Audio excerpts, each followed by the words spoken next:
नबी पाक अलैहिस्सलाम ने फरमाया ये जो जिलहज के पहले 10 दिन है ना, जितनी अल्लाह ताला इन 10 दिनों में इबादत पसंद करता है किसी और दिन में नहीं करता। लेकिन ना कुछ लोग हज पे चले गए, सादत मिल गई, जिनके नसीब चमके, और जो यहाँ भी हैं उन्हें भी लगाया हुआ है कुर्बानियाँ खरीदो, कुर्बानियाँ करो, अल्लाह की राह में बांटो।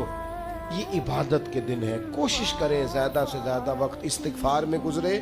और एक हदीस में नबी पाक ने वजीफ़ा भी बताया, फरमाया एक तो पढ़ो ला इलाहा इल्लल्लाह, अल्लाहु अकबर और अल्हम्दुलिल्लाह। इन 10 दिनों में ये वजीफ़ा कसरत से पढ़ें। ये बड़ी कबूलियत वाले दिन हैं, बड़े रहमत वाले दिन हैं, बड़ी अताओं वाले दिन हैं। पूछना नहीं किसी बंदे से भी कि कुर्बानी ली है कि नहीं, किसी से नहीं पूछना, किसी से सवाल नहीं करना कि कुर्बानी का इस दफ़ा क्या प्रोग्राम, कतन नहीं। सफ़ेद पोश आदमी के लिए मसला बन जाता है वजाहत देना।